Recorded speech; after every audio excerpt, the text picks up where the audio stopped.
Makanya Mbah Mun tuh kalau guyon itu lucu. Aku iku sakake ambek wong desa sing mlebu swarga. Saya dulu eskal mlebu swarga kok disakeni. Akhirnya beliau memberi penjelasan.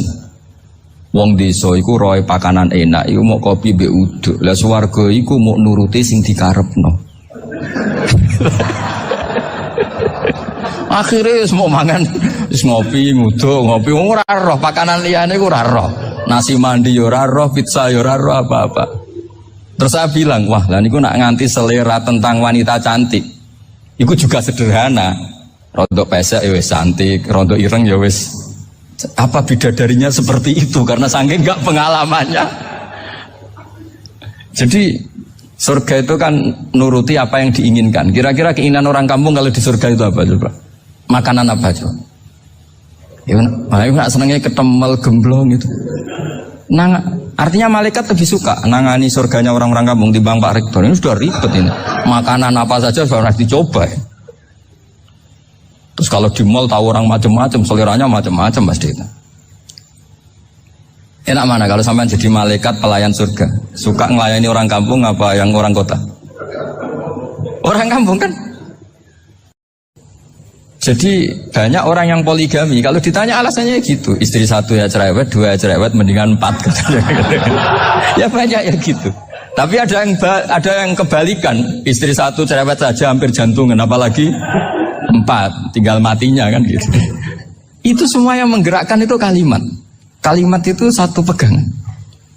Banyak orang loh yang nggak ingin jadi rektor tuh banyak loh Pak Bejo. Jangan kira semua dosen ingin jadi rektor. Melihat rektor sibuk rapat mempertahankan reputasi Unisula terus sering pegang kepala, ngapain repot-repot? Jadi tukang sapu aja dapat gaji ngopi rokokan selesai. Bodoh amat jadi rektor, mikir orang banyak. Banyak loh orang yang ingin jadi presiden tuh banyak. Karena ngopi nyaman, gak ada yang ganggu. Mau tidur sampai jam 9 siang juga gak ada yang ganggu. Sehingga mereka melihat pegawai negeri itu gak keren, orang kok diatur jam, disiplin. Itu memang cara Allah membagi rahmat. Mau kamu apakan coba? Cara syukurnya dia seperti itu. Bapak saya dulu tuh sering ngajarin saya, diajak jalan-jalan pagi-pagi. Melihat orang ngopi, makan uduk itu bapak seneng. Kok enak jadi wong awam. Ngene esuk-esuk nyemak bocah kesel kabeh kono enak ngopi rokokan. Bapak kadang iri sama orang awam itu iri. Sudah gitu berharap masuk surga kan enak sudah gitu. Tahu-tahu mati, tidak tahu ke surga apa ke neraka ya tidak tahu. Jadi nah, orang dulu itu orang yang bisa mensederhanakan dunia. Sehingga ya sudah cara bahagia. Makanya saya alhamdulillah saya ini kerjasama sama UII sama beberapa kampus. Memang amdan itu sengaja. Kampus itu ya punya sistem yang nggak bisa mewakili sistem kiai. Kiai juga punya sistem yang nggak terwakili oleh kampus juga sebaliknya saling melengkapi. Saya sering ketemu rektor UII, rektor kampus-kampus Islam. Mereka cerita, Gus pendidikan pondok harusnya dimodernkan gini-gini. Saya bilang, kalau pondok modern kayak kampus itu nanti saya ketemu Allah tidak bisa jawab. Kenapa Gus? Saya beri contoh gini. Kalau misalnya perempuan perawan lah atau apa saja, namanya perempuan, mau tanya tentang menstruasi atau haid. Kalau semuanya sistem kampus, dia harus kuliah dulu. Registrasi dulu, kuliah dulu, bayar dulu. Dan dapat jawabannya nunggu mata kuliah pas itu. Bandingkan kalau sistem pondok, saya tuh sering ke pasar sama anak saya dicegat sama ibu-ibu. Gus, anak saya ngalami gini-gini, keluar darah terus menerus, gak 6 hari tapi 1 bulan penuh. Itu hukumnya apa Gus ya? Nanti saya mau sowan ke jenengan. Nggak usah sowan di sini aja. Ya sudah. Sebelum mengeluarkan darah yang rutin seperti itu biasanya haidnya berapa hari? 6 hari ya sudah ikut yang 6 hari, yang lainnya istighatsah. Ngoten tok Gus ya udah ya. Begitu terus di masalah udhiyah. Ya coba kalau semuanya pakai sistem kampus, daftar dulu, bayar dulu. Jadi ini nggak ada jawabannya, nunggu mata kuliah itu. Baru dapat jawaban. Itu biasa nggak sholat bertahun-tahun karena belum ada jawaban tentang itu. Nah itu kalau misalnya orang mati, tahunya cara memulasara jenazah itu nunggu kuliah dulu, pas mata pelajaran itu dulu, baru menangani orang mati. Berarti orang mati itu tergeledak semua. Tapi kalau kiai kan enggak. Kesini orang mati terbakar, kalau dimandiin malah badannya copot-copot, itu gimana hukumnya? Ini ada orang mati Gus Kendat, ini disolati apa enggak? Ada orang mati oplosan ya kan. Itu disolati enggak? Saya sering ditanya gitu. Gak usah registrasi Pak Rektor. Gak usah registrasi, gak usah daftar, gak usah seminar. Makanya kalau orang kampus wani kiai itu ya kualat tenan gitu. Karena ini yang on time ya. Tapi pondok seperti saya ya ikrar seikrar-ikrarnya. Pentingnya kampus karena melatih efisiensi waktu, disiplin, tata kelola manajemen sehingga kita ya hormat. Tapi tadi kita harus saling melengkapi sehingga saya tunjukkan ke publik bahwa saya hormat sekali sama polisi, sama tentara. Coba kita bisa apa ngadepi bandar narkoba kalau tidak polisi? Bisa apa coba menjaga NKRI kalau nggak tentara? Begitu juga ya sudahlah kita memang fa'inayadawahi ma'al jamaah, kita berkah itu kalau bersama-sama. Tidak bisa kita sendiri. Nah lalu orang kayak saya itu ya beberapa kali sebetulnya saya itu ditawanin jadi dokter honoris causa apa. Kekhawatiran saya satu Pak Bejo, takut pas gak punya uang. Itu dokter gak di duit kan gak pantas gitu. Jadi repot gitu, daripada beban lah sudah lah gak usah dokter. Jadi kalau gak punya uang ya pantas, terus kalau ngebis ya pantas. Suatu saat kalau mati gak ada yang hadir ya pantas, gak dokter gitu. Kalau sudah dokter kok masuk neraka, kayaknya apalagi rektor kampus Islam kok masuk neraka itu kan kok kayak agak pas itu. Misalnya rektor Unisiola ditanya mungkar nakir nggak bisa kan kayak gimana gitu. Makanya harus sering ngaji saya supaya agak malu di depan mungkar nakir. Masa rektor ditanya mungkar nakir nggak bisa. Harus berani bentak ini saya rektor loh Pak mungkar nakir masa kalau wali-wali dulu berani. Masyhur di cerita wali-wali ditanya marabbuka manabuka, saya ini guru tauhid. Kok kamu tanya marabbuka manabuka yang ngotok? Kamu tidak pernah ngaji enak aja tanya. Jadi wali-wali itu ya rileks ngadepi mungkin. Saya yakin rileks wali di Bang Pak Rektor, saya yakin itu. Karena wali itu lebih dekat Allah. Sehingga orang dulu itu saya ulang lagi ya, ada satu kearifan namanya hidup itu apa? Hidup itu adalah cari sebanyak mungkin supaya hidup itu tidak tergantung pada banyak hal. Sehingga misalnya cara berpikir orang-orang modern itu sebenarnya banyak orang-orang ilmuwan yang nggak ngagumi Amerika. Bukan karena angkuh ndak. Untuk mempertahankan kebesaran negara sebesar itu, kebutuhan listriknya besar, kebutuhan tentaranya besar, kebutuhan apa? Sementara negara kayak Venezuela atau Swiss kebutuhannya ada banyak. Pertanyaannya, yang tergantung dengan banyak hal sama yang tidak tergantung banyak hal itu pinter mana? Kalau dibalik pertanyaannya gitu, negara-negara maju itu tidak keren kalau dibalik pertanyaannya. Orang yang untuk mempertahankan eksistensinya banyak, butuh banyak hal dengan yang tidak butuh banyak hal itu pinter mana? Orang yang bahagianya nunggu jadi dokter, nunggu jadi kiai besar, kiai viral, dengan orang yang bahagia cukup dengan ngopi itu pinter mana? Tapi kalau dibalik pertanyaannya, orang yang taunya nikmat hanya kopi dengan nikmat yang banyak, pinter mana? Makanya Mbah Mun tuh kalau guyon itu lucu. Aku ikut saake, ambil wong desa sing mlebu swarga. Saya dulu eskal mlebu swarga kok disakeni.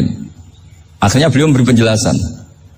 Wong desa iku roe pakanan enak, iku mau kopi mbek uduk. Lah swarga iku mau nuruti sing dikarepno. Akhirnya semua mangan ngopi, nguduk, ngopi ora roh pakanan liyane ku ora roh. Nasi mandi yo ora roh, pizza yo ora roh apa-apa. Terus saya bilang, wah lah niku nak nganti selera tentang wanita cantik. Iku juga sederhana. Rodok pesek ya wis cantik, rodok ireng ya wis. Apa bidadarinya seperti itu karena saking enggak pengalamannya. Jadi surga itu kan nuruti apa yang diinginkan. Kira-kira keinginan orang kampung kalau di surga itu apa coba? Makanan apa coba? Ya, malah nak senengnya ketemel gemblong gitu. Nah, artinya malaikat lebih suka nangani surganya orang-orang kampung timbang Pak Rektor. Ini sudah ribet ini. Makanan apa saja sudah harus dicoba. Ya. Terus kalau di mall tahu orang macam-macam, seleranya macam-macam pasti itu. Enak mana kalau sampai jadi malaikat pelayan surga? Suka ngelayani orang kampung apa yang orang kota? Orang kampung kan? Jadi ya itu guyon ya, guyon tapi itu menjadi pikiran kita bahwa orang yang banyak kebutuhan itu sebetulnya banyak kebodohannya karena menggantungkan kebahagiaannya dengan banyak hal. Makanya Imam Syafi'i ngendikan istighna itu apa? Al istighna anis sya'labi. Yang dikatakan kecukupan adalah berusaha sebanyak mungkin banyak hal tidak kamu butuhkan. Bukan memenuhi semua kebutuhan kamu, karena nafsu kamu ini tidak ada batasnya gitu. Kalau kamu penuhin nggak akan selesai. Itu ada perempuan yang kurang cantik itu minta doa saya, Gus doain suami saya kaya, terus tak guyonin, terus nggak minta.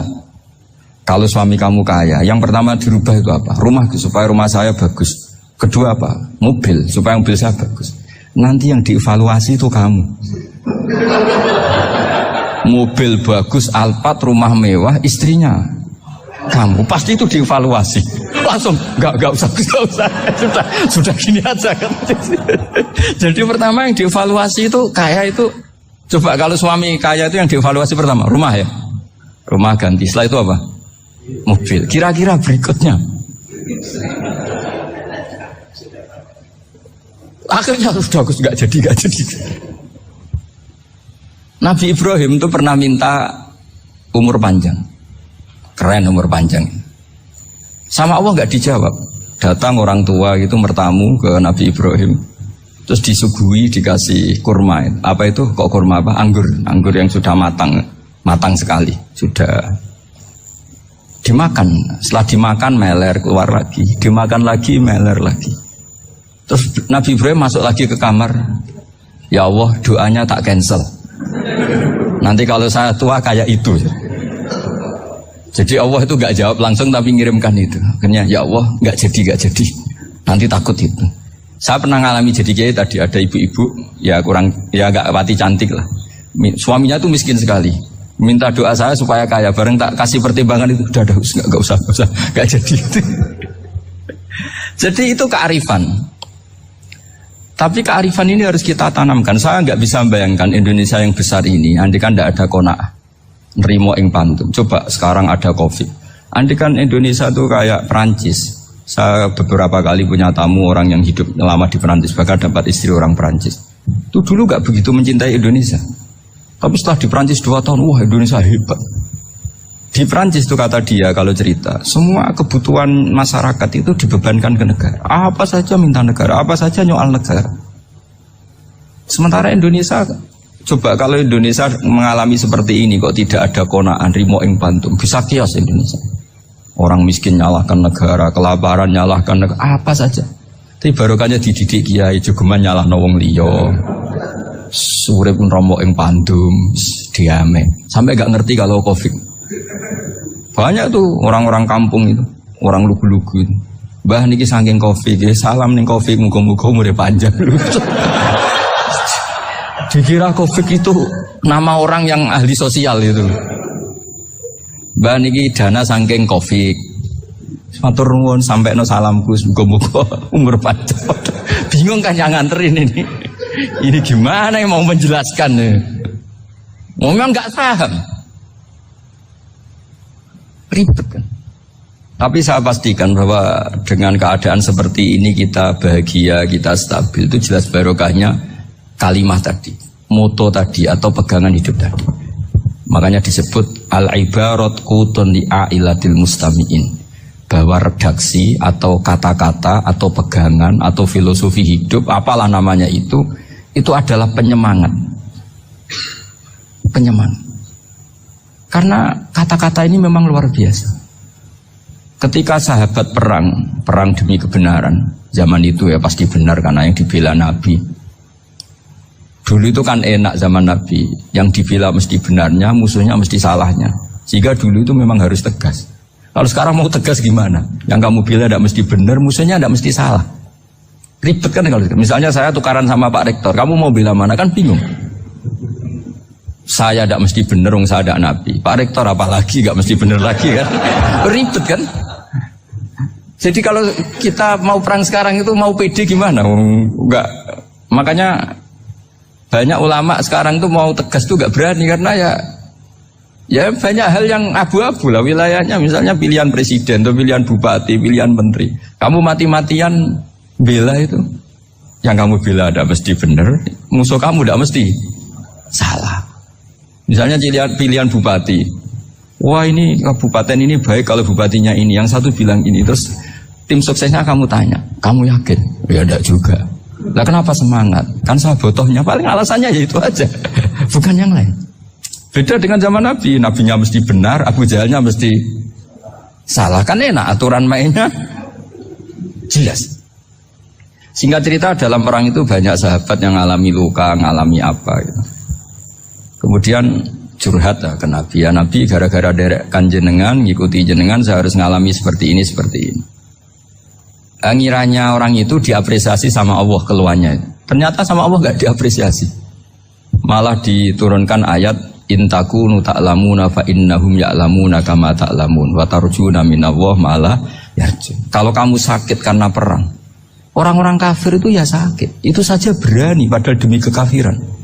Wa tarjuna minallah malah yarjun. Padahal kamu punya nilai lebih, yaitu berharap kepada Allah yang mereka tidak punya. Saya jadi kiai itu ya kadang mangkel. Karena yang benci ya benci, yang seneng itu ngel-ngel loh kayak Pak Bejo. Jadi semuanya ribet. Nah iya, yang benci ya ganggu, yang seneng ya ganggu, tambah nemen. Seribet. Tapi kalau sudah ingat bandar narkoba, mereka berhadapan dengan polisi, kadang ditembak karena kesalahannya terlalu fatal. Antar persaingan mereka juga bisa tembak-tembakan karena merebut pasar narkoba. Itu saja mereka berani. Kok kita yang jadi kiai kadang dicium tangannya, dihormati gak berani, hanya takut apa ya, musibah-musibah kecil lah, atau problem-problem kecil. Nah iya, kalau kita bandingannya gitu. Kalau kamu mau tahajud kedinginan, itu masih nanti dihisab Allah itu gitu. Maling ayam itu keluar malam-malam, hanya dapat ayam. Itu gak takut dingin. Ya gak takut digebuki masa. Kamu mau tahajud saja takut dingin. Makanya nanti hisabnya orang soleh itu nanti dijajarkan orang dolim. Terus diperbandingkan. Wah itu habis kamu kalau itu. Jadi misalnya Unisola mau rapat, tapi ini malam, kalau malam dingin nanti sama masuk angin. Anak-anak pang di perapatan aja berani kamu. Kalau sudah perbandingannya gitu tuh ribet kita nanti. Makanya itu kalimat itu moto atau filosofi hidup. Sehingga diulang lagi nasihat itu. Iyam saskum korhun fakodu masal koma korhum mislu. Kalau kamu kena luka, orang-orang yang nggak benar juga akan kena luka. Itu aja berani demi ketidakbenaran. Masa kamu demi kebenaran nggak berani? Akhirnya orang itu, ya itu kalimat, itu heroik. Makanya kita ini penting ya. Makanya tadi himne Unisula dimulai kalimat thayyibah. Karena kalimat ini yang menjaga kita, kalimat ini. Misalnya tentang Tuhan. Kenapa orang Islam imannya kokoh seperti ini, termasuk yang sudah hidup di Amerika, di Australia, di mana-mana. Itu ya barokahnya ajaran atau barokahnya kalimah. Saya sebut kalimah saya pakai bahasa santri. Karena la ilaha illallah itu dalam tradisi santri disebut kalimatu haqqin alaiha nahya wa alaiha namut wa alaiha nub'ats. Ada yang riwayat wa biha nub'ats insyaallah taala minal aminin. Kenapa mereka di mana-mana meskipun sekolah di Amerika, di Australia, bahkan di Uni Soviet tetap mukmin? Itu barokahnya ajaran yang benar. Allah itu siapa? Tuhan. Tuhan itu sifat dasarnya apa? Awal. Dia harus wujud awal sebelum makhluk yang lain. Sehingga ketika ada negara yang maju, yang tertib, manajemennya tertib, masyarakatnya makmur, tapi punya Tuhan yang tidak seperti itu, tidak awal, itu sudah gak nyaman. Karena ndaklah keren Tuhan saya, karena Tuhan saya itu al-awwal, zat yang pertama. Tuhan saya keren lah, zat yang gak mati. Tuhan yang gak mati, yang gak pernah mengalami kematian. Sehingga tontonan atau yang dilihat kenikmatan-kenikmatan yang lain ini tidak mengubah dia pendirian tentang Tuhan. Karena mantapnya satu kalimat tadi, bahwa Tuhan itu ya harus satu, harus awal, harus tidak mati, tidak rusak, tidak mengalami apa-apa yang membahayakan. Sehingga ketika ditawarin Tuhan yang lain, meskipun menjanjikan secara finansial atau kemakmuran, mereka gak tertarik. Itu coba, itu barokahnya makmur apa barokahnya ajaran? Barokahnya ajaran. Sering negara Islam itu kalah makmur dengan mereka, tapi barokahnya ajaran ini tetap apa? Tetap Islam. Makanya Nabi Ibrahim, Nabi yang sukses bikin waja'alaha kalimatam baqiyatan fi aqibi. Sehingga kita ini bukti sama orang tua misalnya, itu ya karena ajaran. Suwargamu itu karek wong tuamu. Nak wong tuamu ridho, Allah ridho. Nak ora ridho, Allah ora ridho. Ridho fi ridhol walidain wa sakhatu wa sukhtu fi sakhatil. Sehingga ketika ada orang tua yang agak brengsek gitu, anak-anak tetap hormat. Punya orang tua yang miskin, yang sudah miskin, tukang tombok nomor, banyak kan di kampung gitu. Ya tetap hormat. Coba kalau dari awal kita ngajari orang tua kamu hormati ya, kalau baik, kalau tidak usah. Bisa geger Indonesia. Tapi barokahnya ajaran-ajaran itu Indonesia tertib karena ada ajaran. Nah ini di sini pesantren dan Unisula semua harus berkontribusi membuat ajaran yang benar itu adalah ciri utama Islam. Sehingga Islam ini dimulai dengan ajaran kalimatu haqqin alaiha nahya wa alaiha namut. Sehingga kita tenang seperti ini. Saya ini termasuk kiai yang tenang. Meskipun kata orang banyak saya ini kiai besar, tapi termasuk kiai yang paling tenang. Termasuk yang paling tenang. Karena saya ini pakai mazhab orang-orang hebat. Saya berkali-kali cerita, orang kayak Imam Syafi'i itu orang yang luar biasa. Saya berkali-kali cerita, orang yang tadi nyium tangan kamu ya Imam Syafi'i, di belakang tuh ngerasani kamu, menghujat kamu. Jawabannya enak saja. Berarti saya alhamdulillah orang yang wibawa. Buktinya di depan saya nggak berani. Jadi enteng saja. Diceritain sebagian kampung, sebagian separuh dari warga kamu itu nggak suka kamu. Ya bagus lah nggak suka saya, nggak akan utang duit saya. Di mana-mana orang utang tuh karena teman dekat. Kalau nggak seneng pasti minimal nggak utang, nggak pinjam mobil, nggak pinjam apa. Berkah mana yang seneng sama yang gede? Jadi dianggap enteng saja. Semua yang dialamin dianggap enteng saja.